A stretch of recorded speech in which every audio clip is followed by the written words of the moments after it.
जय हिंद साथियों, नमस्कार। स्वागत है आप सभी का अपने यूट्यूब चैनल एग्जाम नॉलेज पर। दोस्तों, आज की इस क्लास में हम उत्तर प्रदेश पुलिस कांस्टेबल भर्ती के लिए यूथ कंपटीशन टाइम का प्रैक्टिस सेट 2 करने वाले हैं, जो कि आपका सामान्य हिंदी का होने वाला है। तो यदि आप हमारे चैनल पर पहली बार विजिट कर रहे हैं तो क्लास को लाइक और शेयर कर दीजिएगा और चैनल को भी सब्सक्राइब कर लीजिएगा। तो साथियों, सबसे पहले हम अपने गद्यांश को सॉल्व करने वाले हैं। तो चलिए गद्यांश के प्रश्नों को देख लेते हैं। तो साथियों, हमारा पहला प्रश्न है, महान आत्मा का स्वामी कौन है? और आपके ऑप्शंस हैं ए मोहनदास, बी करमचंद, सी मोहनदास करमचंद गांधी या डी इनमें से कोई नहीं। तो चलिए अपने गद्यांश में इस प्रश्न का उत्तर ढूंढते हैं। तो पढ़ना स्टार्ट करते हैं। देश की हित चिंता में जिसने शरीर पर थोड़े से वस्त्र रखना ही अपना कर्तव्य समझा और जो क्षीणकाय होकर भी महान आत्मा का स्वामी था। तो यही हमसे पूछा गया था कि महान आत्मा का स्वामी कौन था। तो उस मोहनदास करमचंद गांधी को हमारा नमस्कार हो। यानी कि जो महान आत्मा का स्वामी था वह कौन था? मोहनदास करमचंद गांधी। तो इस तरह से हमारा पहले का आंसर हो जाएगा ऑप्शन सी। चलिए अगला प्रश्न देख लेते हैं। तो साथियों, हमारा अगला प्रश्न है, गांधी जयंती कब मनाते हैं? तो इसको आपको गद्यांश को पढ़ने की ज़रूरत भी नहीं है, आपको ऐसे ही पता होना चाहिए। ऑप्शन ए 30 जनवरी, बी 2 अक्टूबर, सी 1948 या डी 1 अक्टूबर। तो साथियों, इस प्रश्न का उत्तर हो जाएगा ऑप्शन बी 2 अक्टूबर, जिसको आप देख सकते हैं गद्यांश में लिखा हुआ भी है कि जो गांधी जयंती है वह प्रतिवर्ष 2 अक्टूबर को मनाया जाता है। चलिए अपना अगला प्रश्न देखते हैं। साथियों, हमारा अगला प्रश्न है, क्षीणकाय का अर्थ है। ऑप्शन ए लंबा शरीर, बी मोटा शरीर या सी दुबला पतला शरीर या डी चौड़ा शरीर। तो जब आपने गद्यांश में यह शब्द देखा होगा तो यह गांधी जी के लिए प्रयोग किया गया है। तो साथियों, क्षीणकाय का अर्थ हो जाएगा ऑप्शन सी दुबला पतला शरीर। गांधी जी का दुबला पतला शरीर ही था। चलिए अपना अगला प्रश्न देखते हैं। हमारा अगला प्रश्न है, सत्य और अहिंसा किसके हथियार थे? Option A Nehru, B Nathuram Godse, C Sardar Patel या डी गांधी जी। चलिए हम लोग एक बार फिर से गद्यांश को देख लेते हैं। तो यहाँ पर आप देख पा रहे होंगे, सत्य अहिंसा के पुजारी उस महात्मा को हमारा प्रणाम। तो साथियों, उस महात्मा को हमारा प्रणाम, तो महात्मा किसको कहा गया है? महात्मा गांधी जी को। तो इस प्रश्न का हमारा सही उत्तर हो जाएगा ऑप्शन डी महात्मा गांधी जी। चलिए नेक्स्ट प्रश्न देख लेते हैं। तो हमारा अगला प्रश्न है, गांधी जी के द्वारा किए गए कार्य लिखे गए हैं। तो साथियों, चलिए गद्यांश को देख लेते हैं एक बार। पहले हम ऑप्शन को देख लेंगे। ए इतिहास में लिखे गए हैं, बी स्वर्ण अक्षरों में लिखे गए हैं या सी संविधान में लिखे गए हैं या डी पुस्तकों में लिखे गए हैं। तो चलिए पहले हम अपने गद्यांश को पढ़ लेते हैं। तो जब आप गद्यांश पढ़ेंगे तो उसमें आप देखेंगे, नए भारत के निर्माण में जो कार्य उन्होंने किया है वह स्वर्ण अक्षरों में लिखा हुआ है। तो इस प्रकार से साथियों हमारा राइट आंसर हो जाएगा ऑप्शन, आप देखेंगे तो बी, यानी कि स्वर्ण अक्षरों में। तो गांधी जी के द्वारा किए गए कार्यों को स्वर्ण अक्षरों में लिखा गया है। तो साथियों, इस प्रकार से हमारा गद्यांश का पोर्शन समाप्त होता है। अब हम लोग अपने अगले प्रश्नों की ओर बढ़ते हैं। तो साथियों, हमारा अगला प्रश्न है, प्रत्यक्ष के द्वारा अप्रत्यक्ष का चमत्कारपूर्ण वर्णन किस अलंकार का लक्षण है? तो आपके ऑप्शन है ए अनुमान, बी एकावली, सी परिकर या डी कारणमाला। तो साथियों, इस प्रश्न का सही उत्तर हो जाएगा आपका ऑप्शन ए अनुमान अलंकार। तो इसमें आप देखेंगे कि प्रत्यक्ष के द्वारा अप्रत्यक्ष का चमत्कारपूर्ण वर्णन जो होता है वह अनुमान अलंकार में किया जाता है। इसके बाद देखेंगे तो आपका अगला प्रश्न है, जायसी किस धारा के कवि हैं? आपका ऑप्शन है ए प्रेम मार्गी भक्ति धारा, बी कर्म मार्गी भक्ति धारा या सी ज्ञान मार्गी भक्ति धारा और ऑप्शन डी उक्त में से कोई नहीं, यानी कि इनमें से कोई ही नहीं। तो आपका राइट आंसर हो जाएगा ऑप्शन ए प्रेम मार्गी भक्ति धारा के कवि। तो कौन? मलिक मोहम्मद जायसी जी जो थे वह प्रेम मार्गी भक्ति धारा के कवि थे। चलिए अपना अगला प्रश्न देख लेते हैं। तो साथियों, हमारा अगला प्रश्न है, नीचे दिए तत्सम तद्भव शब्दों के युग्म में से कौन सा युग्म त्रुटिपूर्ण है? तो आपको बताना है कि कौन सा युग्म गलत दिया गया है तत्सम तद्भव का। तो आपका ऑप्शन ए है क्षीर, जिसका तद्भव होता है खीर। वहीं बी दधी दही, सी दुग्ध दूध या डी घृत घी। तो इसमें से आपको गलत ऑप्शन बताना है। तो साथियों, आपका राइट आंसर हो जाएगा ऑप्शन बी दधी दही, जो कि एक गलत तत्सम तद्भव है। आप देखेंगे तो जो दही का सही तत्सम होता है वह होता है दधि। दधि इस तरीके से लिखा हुआ है जिस पर कि छोटी ई की मात्रा लगती है, बड़ी ई की नहीं। चलिए अपना अगला प्रश्न देख लेते हैं। तो साथियों हमारा अगला प्रश्न है, निम्नलिखित में से संयुक्त व्यंजन कौन सा है? ऑप्शन ए डा, बी ग्या, सी अणा या डी ड़ाह। तो साथियों इस प्रश्न का आपका राइट आंसर हो जाएगा ऑप्शन बी। तो जो ग्या है वह एक संयुक्त व्यंजन है और यह किसके संयोग से बना है? तो साथियों यह है जा प्लस वहाँ के संयोग से बना है।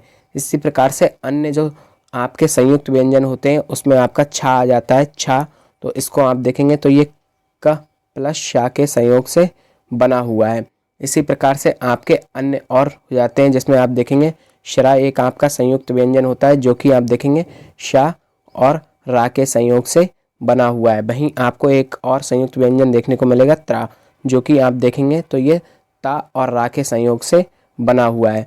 तो इस प्रकार से यह आपके संयुक्त व्यंजन है, आपको याद रखना है, प्रश्न में आपसे पूछा जा सकता है। तो साथियों हमारा अगला प्रश्न है, निम्नलिखित में से दंत ध्वनि है? ऑप्शन ए का, बी छा, सी ता या डी पा। तो साथियों इस प्रश्न का सही उत्तर हो जाएगा ऑप्शन सी ता। तो जो ता ध्वनि है यह आपकी दंत ध्वनि होती है और आप देखेंगे कि ता वर्ग में जितने भी आपके 5 अक्षर आते हैं उन सभी की ध्वनि क्या हो जाएगी? दंत ध्वनि हो जाएगी। चलिए अगला प्रश्न देख लेते हैं।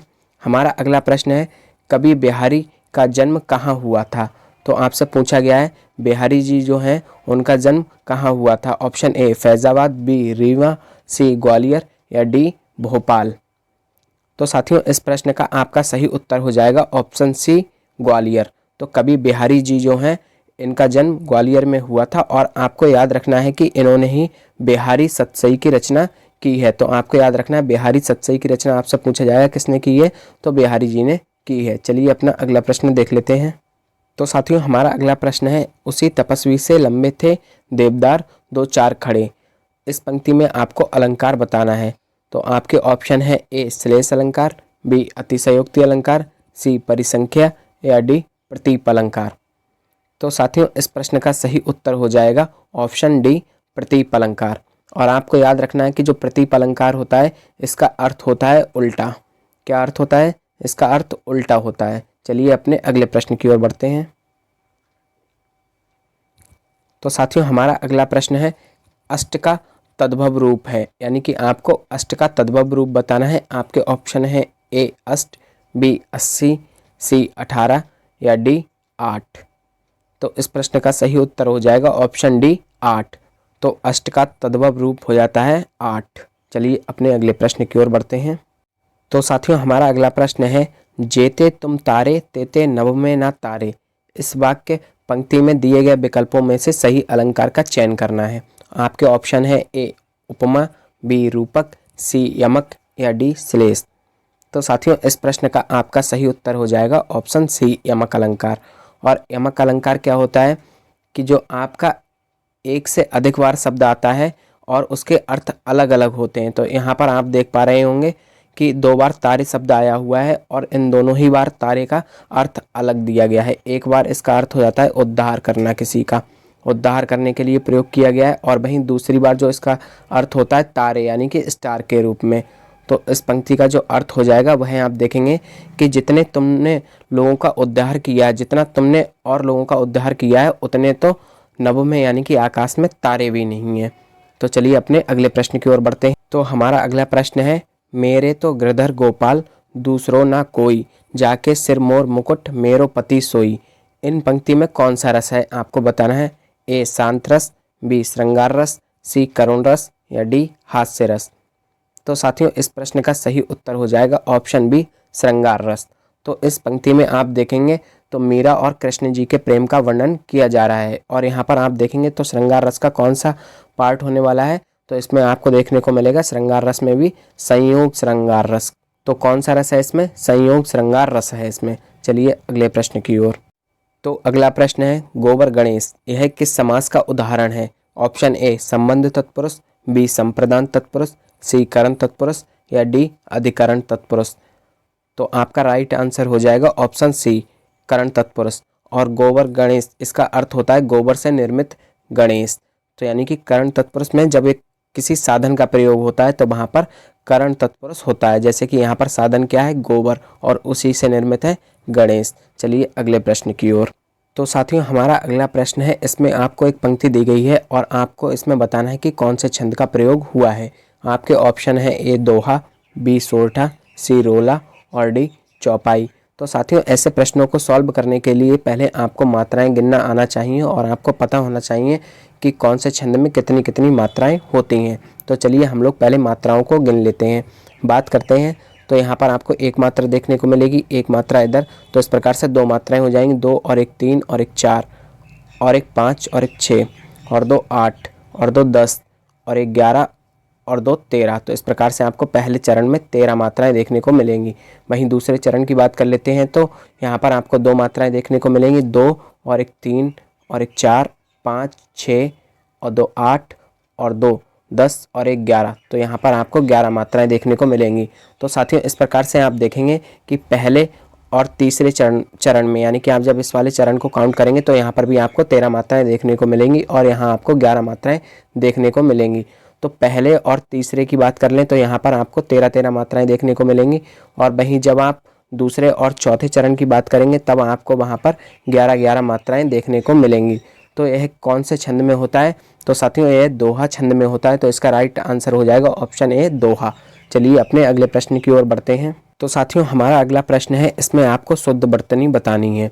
तो जिसमें आपसे पूछा गया चरमोत्कर्ष की शुद्ध वर्तनी क्या होने वाली है, ऑप्शन ए, बी, सी या डी। तो इसको आप अच्छे से देख सकते हैं। तो साथियों इस प्रश्न का सही उत्तर हो जाएगा ऑप्शन सी, यानी कि चरमोत्कर्ष जो है उसकी शुद्ध वर्तनी इस तरीके से लिखी जाती है। चलिए अपने अगले प्रश्न की ओर बढ़ते हैं। तो साथियों हमारा अगला प्रश्न है, जिसमें कि आपको एक वाक्य दिया गया है और आपको बताना है कि उसके कौन से पार्ट में त्रुटि है। तो चलिए वाक्य को देख लेते हैं। भारतवर्ष के पर्वतीय क्षेत्र की सुंदरता सारे विश्व में सबसे सर्वोत्तम है, या फिर डी कोई त्रुटि नहीं है। तो आपको बताना है। तो साथियों इस प्रश्न का आपका सही उत्तर हो जाएगा ऑप्शन सी, सबसे सर्वोत्तम। तो यहाँ पर सबसे का प्रयोग जो है वह अनुचित तरीके से किया गया है, यानी कि जब सर्वोत्तम की बात हो गई है तो वह सबसे, इसका मतलब होता है कि सबसे इसी में सम्मिलित हो गया, यानी कि सर्वोत्तम का अर्थ होता है सबसे उत्तम। इसीलिए यहाँ पर जो सबसे है उसका प्रयोग नहीं किया जाएगा। तो चलिए अगले प्रश्न की ओर बढ़ते हैं। तो साथियों यहाँ आपसे पूछा गया है उपसर्ग को कहते हैं। तो उपसर्ग को क्या कहते हैं, ए शब्दांश, बी वाक्यांश, सी शब्द या डी पद। तो साथियों इस प्रश्न का सही उत्तर हो जाएगा ऑप्शन ए शब्दांश, यानी कि जो उपसर्ग होता है वह शब्द का एक अंश होता है। तो साथियों अगले प्रश्न में हमसे पवन में प्रयुक्त संधि के बारे में पूछा गया है। तो आपके ऑप्शन है ए गुण संधि, बी यण संधि, सी अयादि संधि, डी वृद्धि संधि। तो साथियों कल हमने आपको जो पहला प्रैक्टिस सेट कराया था तो उसमें आपको एक ट्रिक बताई थी कि यदि किसी शब्द के बीच में आपको आए इस तरह से आओ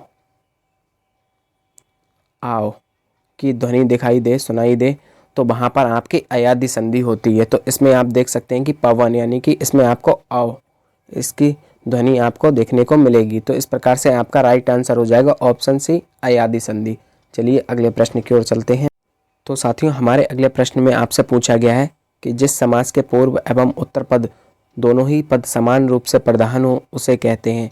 आपके ऑप्शंस होंगे ए तत्पुरुष समास, बी बहुब्रीहि समास, सी द्विगु समास या डी द्वंद्व समास।